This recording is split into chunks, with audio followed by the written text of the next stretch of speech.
Today, we are ranking every Arsenal player's Premier League season from A-star down to F, the old school grading system. I just thought that would be a kind of fun way to talk about every player for Arsenal this season. Before we get into it, if I could just ask you to subscribe. The channel is flying at the moment, and if you could click that like button as well, I would be incredibly grateful. But without further ado, let's bring up the old tier list and get straight into it. So, we're going to start with what could be a controversial one. And by the way, any that you strongly disagree with, get in the comments down below and tell me why you disagree with it. And Martin Ødegaard is a tricky one. It is a tricky one, and I'll tell you for why. I think he has been slightly over-criticised over the last couple of months. I think there was a period after his injury. And by the way, straight after his injury, he looked good. Do you remember that game he came back against Chelsea? And we were like, oh, God, we've missed this. Then there was a period probably throughout January and February was where it was at its worst. And then I think gradually he has got better again. But people are still hung up on how bad he'd been before that. And so I felt like in recent performances where I thought he'd been decent, he was still getting a lot of criticism. Overall, though, for Martin Ødegaard's standards, I mean, I've also got to factor in the fact that he did have a big injury and one that I felt like we probably ended up rushing him back from, given the fact that he literally came back and was just instantly playing 90 minutes. I'm going to go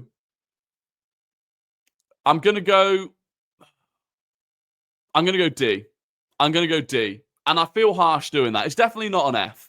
It's not an F for me. It can't be an F, but a D.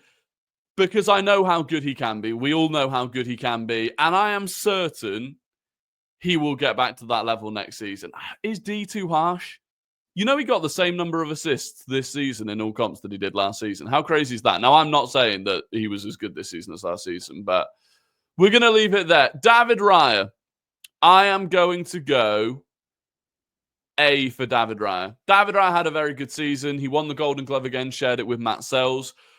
Early on in the season, he was blindingly good, like unbelievable. I remember the double save he made from the penalty against Atalanta. He made that save against Aston Villa, the unbelievable one from Watkins. You know, he had a couple of those ones where he was so quick to recover. With his feet throughout the season, he's largely been excellent. If there was a flaw this season, it probably would be that. Just at times, he gives the ball away a bit sloppily. It's normally where he feeds it into someone in midfield that just is not the right person to give it to at that point in time. But overall, a fantastic season. Neto, I mean, we barely put the scene in play. I go C. I go middle of the road C for Neto. He made that howling mistake against, was it Girona? Which didn't matter in the end. And outside of that, I mean, if we had ended up having to rely on him this season, I think we would have been in big trouble. Like, I am very glad that at no point this season did we have to rely on him, because I questioned it when we bought him in the first place or brought him in on loan. And yeah, I just don't think it would have gone particularly well. Excuse me. Next up, we have William Saliba. Now, part of what I have to factor into these is what's the expectation of the player, right? And the expectation of William Saliba is to be world class. Like, that is my expectation of him. And for large parts of this season, I think he was. Earlier in the season, I think they got to a point where we were probably saying Gabriel was having a better season than Saliba. And there were a few moments of sloppiness early in the season. I then think throughout the middle of the season, he was excellent. Obviously, had that sending off against Bournemouth, which was a little harsh. Did he need to do it? Probably not. Did he learn the lesson? Hopefully. In some of those big Champions League games, you know, against Real Madrid, I know he gives the goal away in the second leg, but predominantly through that tie, he was just phenomenal. And I thought at that point, when we'd lost Gabriel, he stepped up as the leader. So I'm going to go A. I'm going to go A for Saliba. Again, we conceded the fewest goals in the Premier League. I think A is reasonable. Kieran Tierney, had no expectations from Tierney going into the season, to be honest. And you know what? When he was called upon, and he was probably called upon more than we thought he would be this season, I thought he played well. I could never, ever fault the commitment of Kieran Tierney. And at times, he came on at left back, at times at left wing, I'll go B. I'll go B for Kieran Tierney. I don't think we could have expected much more from him, to be completely honest with you. Ben White, it's been a frustrating season for him, obviously. Even before he went and had his surgery, I think he was struggling. I think we would all agree he was probably struggling. Had his surgery, came back from it, I think was still struggling. It was only really the final couple of games of the season that I thought he was beginning to look close to what we can expect from him. I'd probably go C for Ben White. Again, you've got to factor the injury into it, but it wasn't the best season that we've seen from him, and I thought he was struggling. Gabriel, for me, is the first player that goes into A-star. I thought Gabriel stepped up massively this season, offensively scoring big goals. Defensively, like I said, before he got injured, he was probably the more important of the two. And I would argue that Gabriel was our player of the season. It's probably between him and Declan Rice for player of the season. So really good performances from him across the board. And we massively missed him. As much as Kivior played well, and we'll talk about Kivior when he comes up, we massively missed Gabriel in the tail end of the season. Jurrien Timber. Now, this is an interesting one. Jurrien Timber off the back of the ACL, with the expectations we had, I'm going A-star. I'm going A-star for Jurrien Timber. I think, and it has to be factored in that he missed the whole of last season with that ACL injury. To have the season that he's had, to lock up almost every winger. And people still say, oh, he got toasted by Kvaratskhelia. He really didn't. Kvaratskhelia is an exceptionally difficult player to deal with. And across the two legs, I thought he dealt with him pretty well. And throughout the season, he did. There's a slight element that we miss going forwards compared to Ben White. But Jurrien Timber, massive credit to him this season. Jakub Kivior, again, probably played more than we thought he was going to this season. He had to step up for Gabriel. And he did. He did to a large extent. It's actually difficult. I'm thinking A or B for Jakub Kivior. Now, there were still times where clearly he's not as good as Gabriel, but he did step up in a way that we didn't think he could. I'm going A. Based on the expectation people had for him, when Gabriel got injured, people thought that was it, game over. People were writing off the Real Madrid game, and he really did step up. So for that, I'm giving him an A. Alexander Zinchenko, do you know what? Underrated. I actually think he's been underrated this season, and when he's come in, which largely has been in the midfield, I think he's looked good. I remember, we played against Bayer Leverkusen at home in a preseason game, and he played in midfield, and he scored a really nice goal. And I remember thinking, maybe we're going to see more of that this season. And it never really materialized. And part of that is because I think a couple of the times that he did come into the squad, he was immediately injured, which kind of ended up leading to Miles Lewis-Skelly having to be used in the way that he was. But when Alexander Zinchenko came in midfield, in Ødegaard's role at times, I thought he was all right. He scored a wonderful goal in the Champions League. I'm going to go B. I'm going to go B for Alexander Zinchenko, which I think is reasonably fair. Tomiyasu. Now, what do you do with Tomiyasu? He played, 15 minutes this season against Southampton? It's an F. It's an F, and it's not his fault.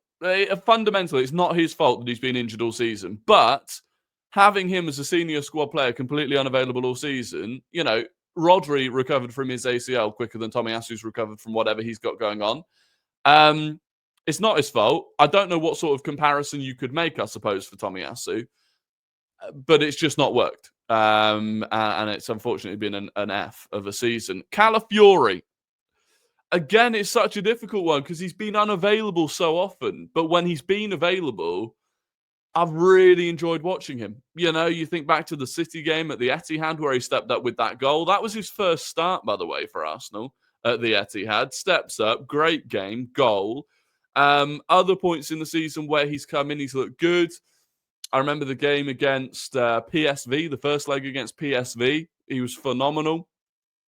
So it is a difficult one. But again, because he's been injured so much this season, I'm going to go C. I'm going to go C because the expectation coming in, I think that's the thing. The amount we paid for him, the fact that it was the most expensive signing we made last summer, it's not his fault that he's been injured, but I would say a C based on expectations. Thomas Partey, I would give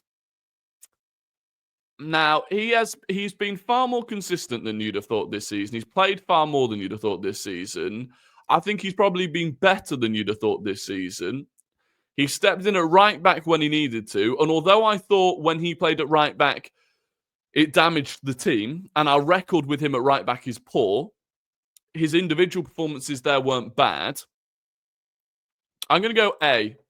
I'm going to go A for Thomas Partey. Jorginho, again, cannot fault his commitment to the team. Always available. What he offers in the dressing room, or offered in the dressing room, was really good.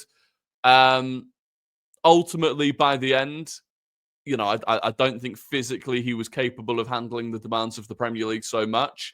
I'm going to go B. I think a lot of these players, Tierney, Zinchenko, Jorginho, they've been fine squad players, I think, this season. Mikel Merino, another really interesting one because he started the season slowly. There is no doubt. Obviously, he came in, nightmare start with that shoulder injury, which is just utter bad luck.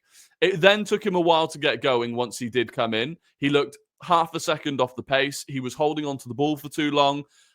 Just did not look sharp enough, kind of until he ended up getting moved up top. And when he did get moved up top, he has to have surely blown everyone's expectations out of the water after Kai Havertz got injured. So he's going B for me. He's going B because fundamentally, as a midfielder, I don't think he quite lived up to what we wanted him to this season. And sure, you can blame that on the injuries. As a striker, he did a job. I think a B is fair for him. Declan Rice. I mean, post-January, I would have no doubt about putting him in A-star. Prior to January, he was struggling at times. In fact, the final bad game that he had was against West Ham. West Ham at home. That was the final bad game he had. He was playing through a broken toe at times. Off the back of the Euros, he looked tired. But overall throughout the season, for me, he's probably been the second most important player. The Real Madrid game alone, those 2 free kicks, that's memories I'll never forget. I thought, even against PSG, he was excellent. I'm going to go A-star. He's up there in the top 3 players that we've had this season. No doubt about it. Miles Lewis-Skelly. I mean, surely on expectation, actually, he has to go A-star. No one expected the season that Miles Lewis-Skelly had. The way he's broken through. I think people already forget he'd not played a single senior minute of football for Arsenal before this season. And some of those games that he was coming into, Spurs, North London derby, he struggled a little bit against Liverpool at home in that game. But what an experience against Mo Salah, who was in the form that Salah was in at the time. Stepped up in big Champions League games. Every single challenge, he has not only stepped up, he smashed through it. Big goals. I mean, the City goal at home, just, even what he's done for England. I know that's not part of what he's done for Arsenal, but for me, that's an A-star. No one could have expected that he would have the season that he has had. Ethan Nwaneri, again, probably has played more than people would have expected. Played 1,300 minutes this season, featured in 37 games for Arsenal, scored some brilliant goals. The goal against City, the goal against Girona away, some of those goals in the Cups, very, very good breakthrough season. People have been disappointed at times with Arteta not playing him more, but I do think there is a reality that he was getting gassed after 60, 65 minutes in games. And physically, I think he started hitting the red zone. And he picked up an injury in January from the Crystal Palace game. I'm going to go A for Nwaneri. I don't think he's quite hit the level of Miles Lewis-Skelly because of the importance that Miles Lewis-Skelly has had for us this season, but a brilliant breakthrough season nonetheless. Bukayo Saka, wow. Before he got injured, A-star. You go back and look at the performances he was putting in before he got injured. Unbelievable. He was on track to breaking the assist record. He had an element of arrogance to him, some of the goals he was scoring. Then he gets injured. Then he comes back. And truthfully, we had to rush him back from that injury. And he's not quite been at that level. And that is completely to be expected. I go A again. I go A for Saka this season. Based on just the end of the season, it's not quite been there. And look, that's to be expected. Gabriel Jesus, really tough one again. Really tough, actually, because early in the season was still struggling with fitness issues, and when he played, he didn't look great. Truthfully, in the moments that we were seeing him come on, he wasn't really adding anything. And it looked like the knee problems were still plaguing him a little bit. Then Saka gets injured. Gabriel Jesus steps up, but it was a flash in the pan because he gets the ACL injury. But against, Crystal Palace, the back-to-back against Crystal Palace, that's what you wanted to see. But for what else he was able to give Arsenal this season, for our second highest paid player, it's tough. I'm actually going to go D, purely because he is our second most highest paid player. And for what he's given us this season, it's not his fault. It is what it is. Martinelli, again, a few fitness issues this season, had a hamstring injury. First half of the season was definitely struggling. Second half of the season kicked on a little bit more. But I do still think we should be getting a lot more out of him. It's borderline B-C for me, truthfully. I'm going to go B. I'm going to go B because of the work rate, because of never giving up. He edges into B. Trossard, again, Trossard played more games for Arsenal than anyone this season. Scored a fair amount of goals. My issue with Trossard is when Trossard isn't at the races, when Trossard isn't at his best, he can be really bad. Like a Trossard off day is really bad and really difficult to watch. But he was available. I'll go B as well. And I think, by the way, the fact that those two are both in B, that is where an upgrade is available. Kai Havertz ended up being our top goal scorer, I think, this season.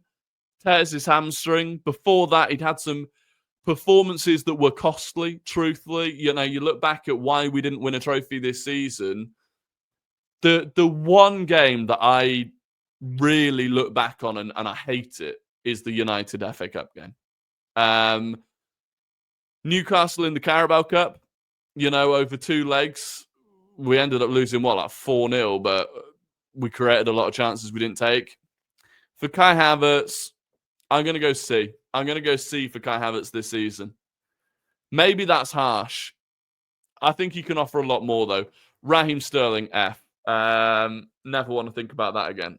I never want to think about Raheem. That's the easiest one on the list. I feel bad for him. I think his career is kind of done at the top level. I think he knows it as well. It's tough. So that's the end of the list. Does that list look fair? I'm trying to think. Have I judged some players based on their injuries, but not others, is what I'm worried about. Like, Saka got in A, but he did miss a fair period. But then when he wasn't injured, he was very good. I don't know. I feel like it's fair. For what players offered us this season based on what we expected. I honestly don't know. I'm happy with the players that are in A star. And I'm pretty happy with the players that are in A. I just feel harsh about like Ødegaard and Havertz and Calafiori. But it's the reality of the seasons they had, maybe. I don't know. Let me know in the comments. Honestly, I'm intrigued. I'm intrigued as to what you think in the comments. But look, that's going to be the end of the video. As always, subscribe, turn the notifications on. If there's any transfer news, we're going live pretty much instantly for that. Although I am aware, I'm back home with my parents for the next couple of days, Friday, Saturday, Sunday. So uploads might be a little bit sketchy. But service will definitely resume as normal from Monday. Until then, if I don't speak to you, I hope you have a fantastic evening. It's basically the weekend. It's a Thursday. Have a fantastic weekend. And I will catch you all on the next one. Until then, goodbye.